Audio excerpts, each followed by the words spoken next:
Kurdistan is a very interesting story. Basically, nothing happened for more than 60 years, and when we got in 2008, 2009, what we were really talking of activity or fields or prospects which should have been drilled in anywhere else in the world about 50 years ago. So basically, it was a time wrap in which we got in to look at some of the most exciting acreage, onshore acreage in the world, the lowest of the hanging fruit which you could imagine. The story has evolved over the last 5 years, 6 years now, and even it's the Middle East, so you always have this 2 step forward and 1 step backward kind of scenarios. But what we are seeing today is Kurdistan really having a significant momentum, forward momentum going forward. What has happened in Kurdistan in the last 6 years is something unimaginable. The region attracts interest from just about everybody in the oil industry. Ardal has been tagged as the exploration capital of the world. We currently have more than 40 companies working there, including super majors such as Exxon, Chevron, Gazprom, Total, and a number of other big companies waiting to get into Kurdistan. There's a long list out there. The activity level in the region remains extremely high. We've seen, as I mentioned, we've seen super majors and international oil companies already there, and the interest is so much that we see a lot more companies trying to get into the region.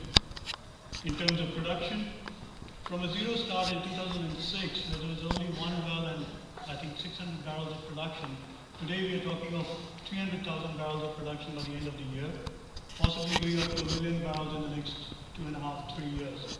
So from a zero start to today, about 1 million barrels of production capacity. Similarly, in terms of refining, etc., zero to today, which is about 150,000 barrels per day, going up to 200 to 250,000 barrels in the next year and a half. The story of Kurdistan is kind of totally intertwined. It's northern Iraq. So Baghdad and KRG have been a challenge, to say the least. The relationship still remains very challenging. However, we've seen a lot of development. What we hear is kind of different than what we see on the ground. The recent reports have indicated that there is progress between KRG and Baghdad in resolving some of the export issues and the payments which have been due to some of the companies which have exported oil in 2011 and 12.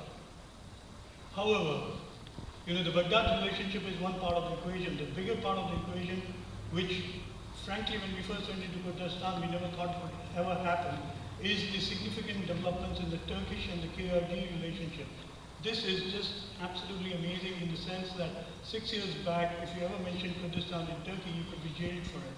Today, we're talking of Turkey becoming pretty much the major, the most significant player in this region, especially within northern Iraq. It is a major trading partner. Controls about Kurdistan. The imports into Kurdistan from Turkey are about 70 to 80% of the imports. There's an energy cooperation agreement which was signed last year, which basically kind of tied the two countries together, two regions together, the Kurdistan region and Turkey, in an energy pact. And lastly, a very, very significant development. Up till now, what has happened is Turkey has always said that exports of oil through Turkey would go through Baghdad. The significant change in the last couple of months has been that Turkey has started accepting direct oil from Kurdistan. Currently, this is happening by trucking, where two of the bigger producers in Kurdistan are trucking the exports into Turkey, and these trucked oil is being sold on the international market. The Kurds just sold a 30,000 ton consignment on the international market. So effectively, we've seen a sea change in the issue about export of oil. Now, Baghdad, though important, is really not the only player in that region, and Turkey is going to take more and more significant role in the Kurdish exports. And in a way, it suits Turkey because it's a win-win situation for them on all issues, political, economic, and the wider geopolitical interests which they want to create in the region. I start by coming down to the infrastructure. The big issue in Kurdistan always was there was enough resources. How do you take the oil out? And the only earlier option was to go through Baghdad, which was the Kirkuk-Ceyhan pipeline in Turkey. But now, we now see a developing regional and international export pipelines, which is going to be the significant mover in this whole equation. The pipeline from Taktak to Kurmala has already been built. It was commissioned recently. We're looking at the pipeline from Kurmala to Dohuk, which is a gas pipeline going from here to Dohuk, which has been converted into an oil pipeline, and the construction of the Dohuk to Fish Kabul pipeline, which is also in progress. Effectively, what this means is that we get a Kurdish pipeline which does not touch Baghdad, and because Turkey is now willing to accept oil from Kurdistan, we will see the imports of the exports of oil from Kurdistan into Turkey pretty much by the end of the year, and the capacity is likely to be increased.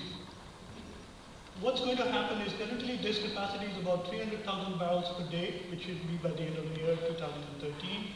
We're looking at, KRG is looking at putting in two major pumping stations here, which will effectively bring the pipeline capacity to 1 million barrels per day by 2014. So this basically gives you the market for the existing and the new production which is going to come in to the region to be exported out. In addition to this, there's a lot of talk about incremental pipelines. There's this heavy oil pipeline which is being talked about very close to the Shakan block, just south of Atrush. There's another pipeline which is the gas pipeline which will probably go this way into Turkey. So what we are seeing is the flowering of the Turkish-Kurdish relationship, which is kind of pinned by the energy requirements of Turkey, and we see that this basically should enable the current production and the future production coming into the markets to be able to be exported and basically realize the price which we've all been hoping for the last couple of years. Coming to our history, as Lucas mentioned, we were one of the bigger players in Kurdistan. We had some disappointing results in our Pulkana block, but we were able to basically kind of focus on probably one of the best fields in the region, a world-class field called Atrush. Atrush 1, which was we had announced it as a major discovery in the Jurassic, the BSAN, in April 2011. Atrush 2, which was our second well, proved to be one of the biggest wells in Kurdistan. It confirmed an additional 2 reservoirs, the Adia and the Butma. In terms of test rates, basically Atrush 2 tested 42,200 barrels, a number unheard of anywhere else in the world, and that too was constrained. So we basically tested 42,200 barrels from the BSAN. We made significant progress after the Atrush 2 well. We declared the field commercial in November 2012, and we've put together a field development plan which has been filed with the KRG. So in terms of the overall picture, we are very much advanced in terms of quite a few other operators as to where we are in the field appraisal development scenario. The other important development from our perspective was that we now have a new contractor group. Earlier, we had a private American company which was more inclined towards not making significant capital commitments going forward. That company was bought out by Abu Dhabi National Energy Company, which is a $30 billion company arm of the Abu Dhabi government. And they came in early in the year. The transaction was closed at the end of 2012 and became the new operator. Showing the significance of the field, basically the Kurdish government has backed in with a 25% interest. Shamran now owns GEP, the company which has got the license in Kurdistan. So the partnership, a very strong partnership consisting of Taka, KRG, Shamran, and Marathon having an interest in this field. Atrush discovery. Just to kind of give you an idea about what the Atrush discovery is all about. Basically, we're talking of a significant oil wall of over 800 meters at the crest of the structure.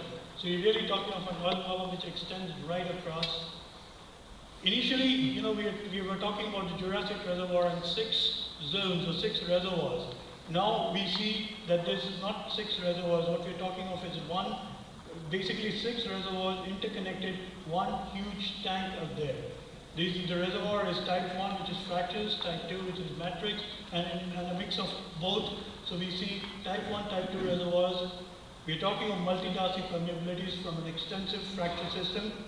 It gives you a PI of 200 barrels per day per PSI drawdown. So, I mean, these parameters are unmatched even in some of the bigger fields which have been discovered earlier.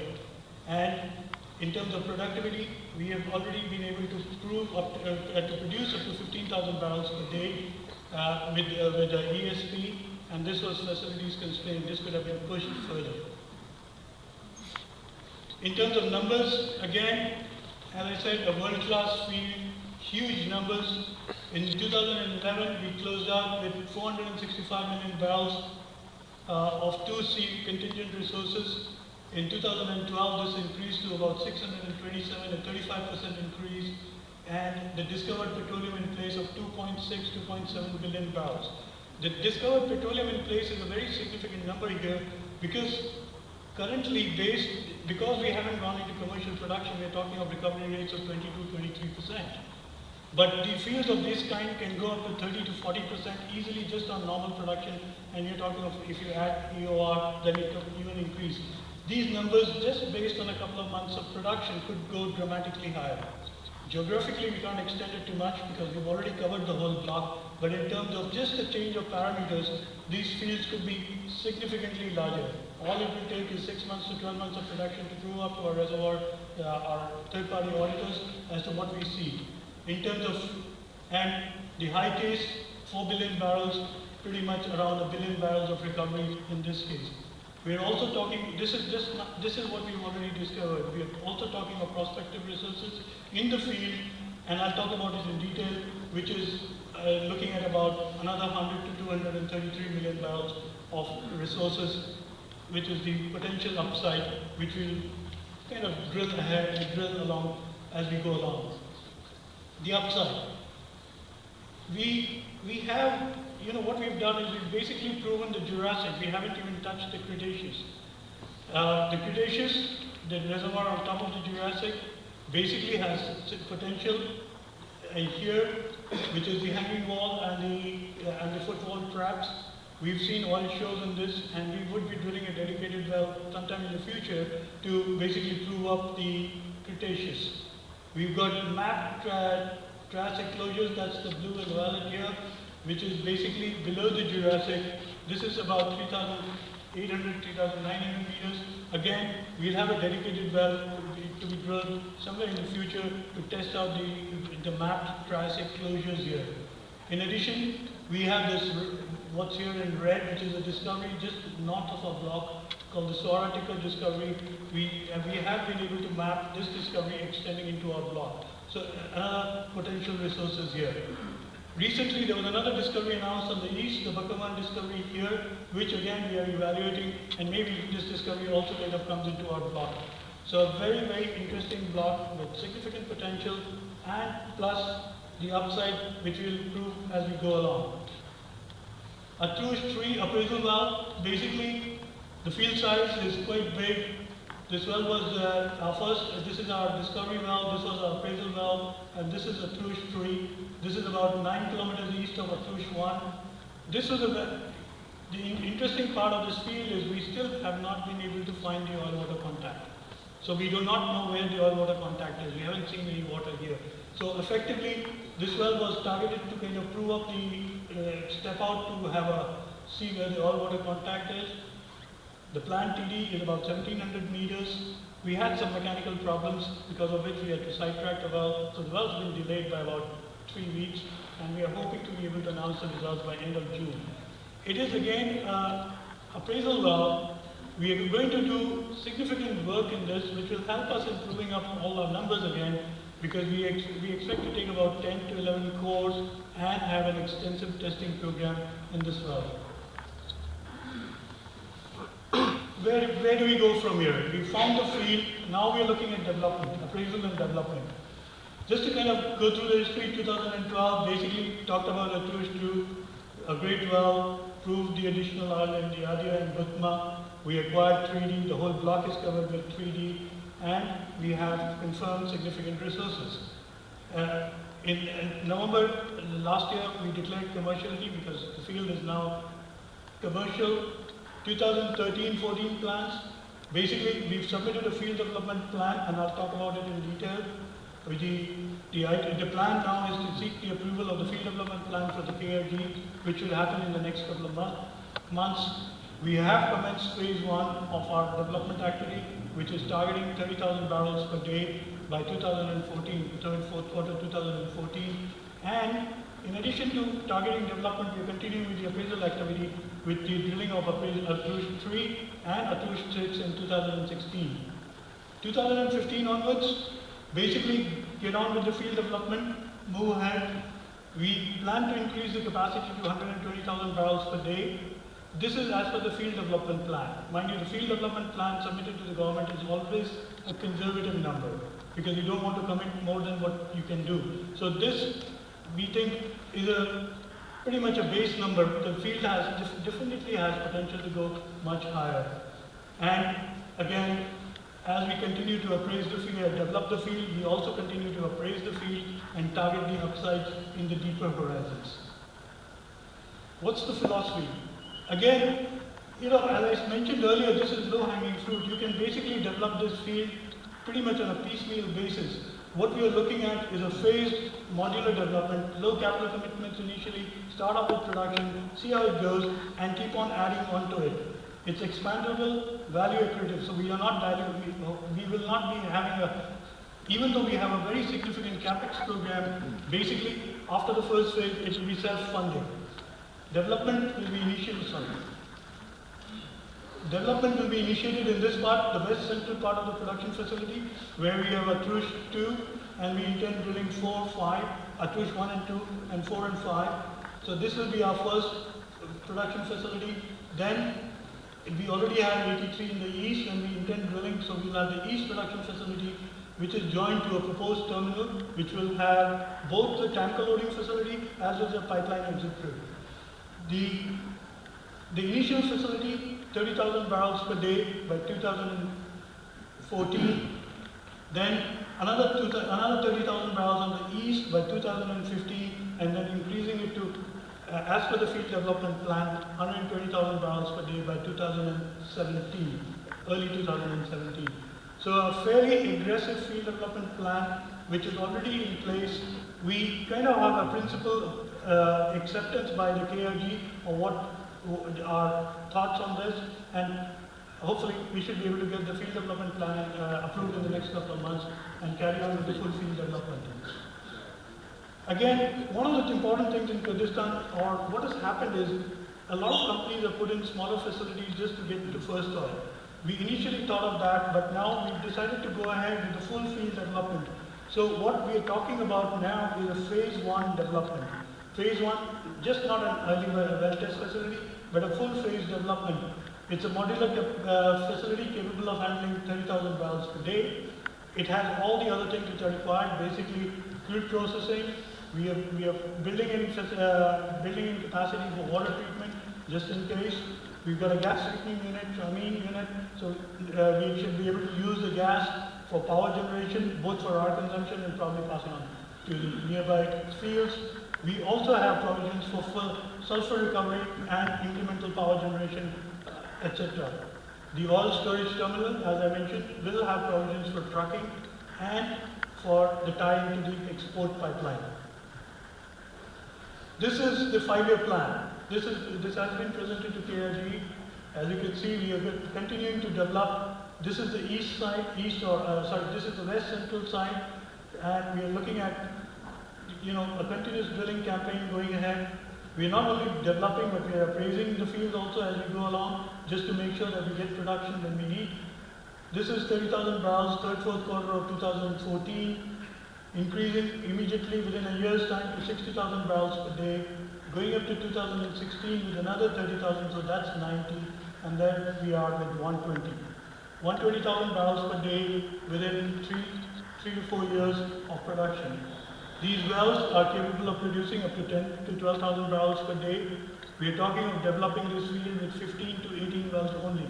We are not looking at anything more than that. And as you can see, these wells are basically being put in just to show the infill wells if and when we require. So, a very aggressive plan moving forward, continuous drilling in the field, and getting to 120,000 barrels per day. Now, one thing which I'd like to mention is this is again a conservative field plan submitted to the KRG. There is no reason for us not to be able to shift this thing here quickly enough if we see the other issues, things like having enough export capacity, etc. This field could be developed to 120,000 barrels pretty much by 2015. So we can increase this aggressively. We see a significant potential in terms of resources, the upside, purely the upside, and the upside from the change in parameters which happens once you start producing. As they say, big fields get bigger. They get bigger not because of the geographical size of the field, just because of the fact that you start getting more comfortable with the factors which are included in the oil in place in the production. We are part of the Lundin Group, which has helped us kind of pretty much be in partnership with some of the biggest companies in the world. It's helped us in the sense being able to basically punch much above our weight. We are a small company, but we have been able to deliver the results which you would expect from some of the bigger names in the industry. This is, as you're probably aware, a general sum up of the track record for the shareholder return on the Lundin Group.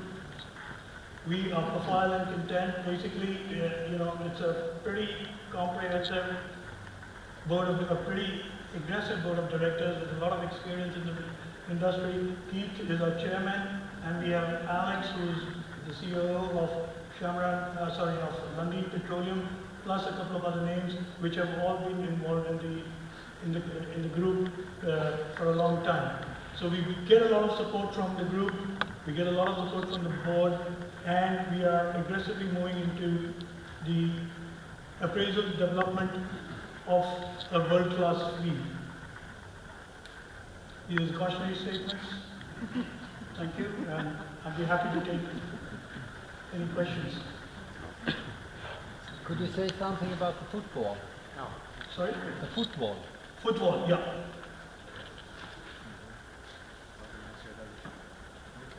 Basically, basically on the Cretaceous, we expect that, what we saw in the Jurassic is that the footwall and the hanging wall structure, which is on the floor. So we expect the same thing in the Cretaceous, this is the structure which we're talking about here. So basically, you should be able to get some incremental potential resources from both the hanging wall structure and the footwall structure. Important here is that we have seen the oil already. It's just that because we are in the Jurassic, which is a much more significant and a big reservoir. So I guess the thing was to focus more on the Jurassic rather than go on the Cretaceous right now. But at some point in time, we'll definitely go ahead.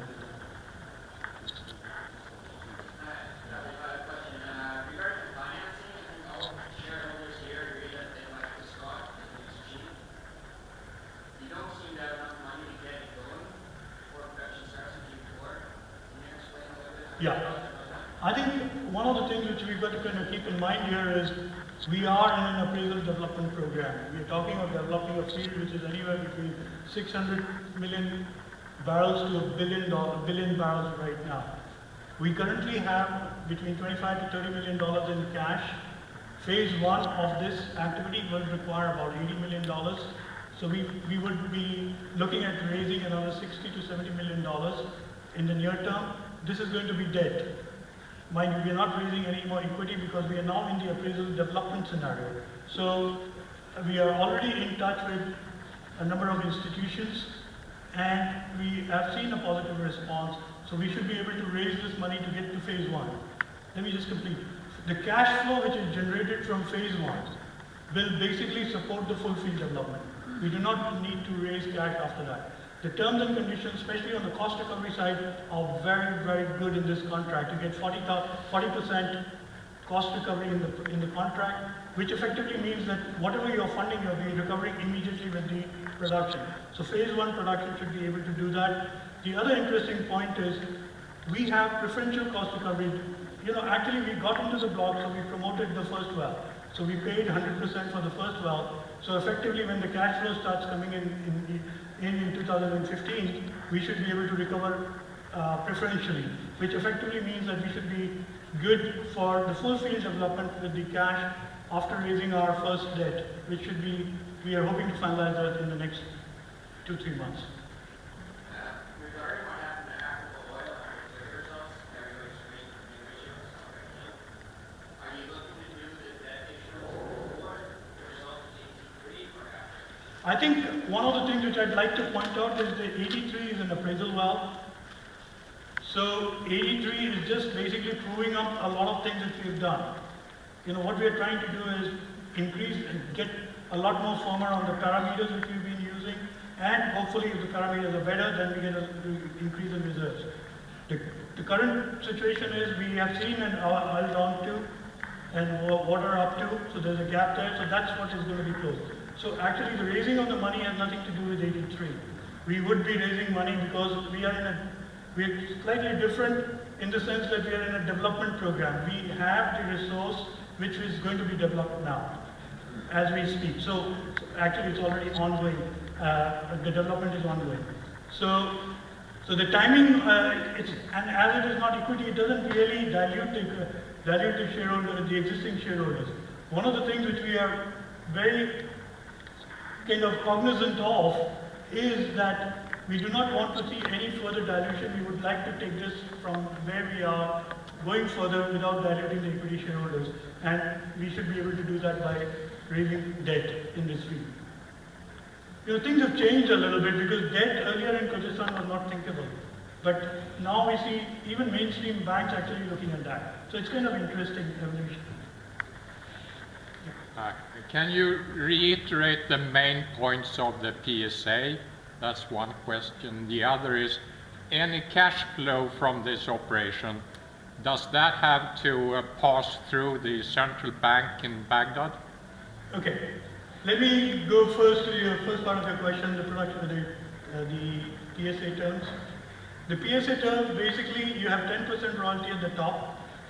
After the royalty, there's 40% cost oil, which comes to the contractor. And if it is fully done, then it goes to the contractor. If nothing else, if there's anything left, then it goes back into the profit oil pool. We start with a 32% at the top, and it goes down to 16% at the lower end with the R factor, which is pretty much linear, which is the investment upon revenue. Sorry, the other way around, revenue upon investment. And so effectively, it's very good commercial terms for the PSC as such. And the second part of your question, whether the money will go through the central bank in Baghdad. Earlier, if the exports are done through Baghdad, yes. Because the only agency which is allowed to sell oil in Iran or through Baghdad is SOMO, which is their marketing arm, which effectively means it goes to the pool.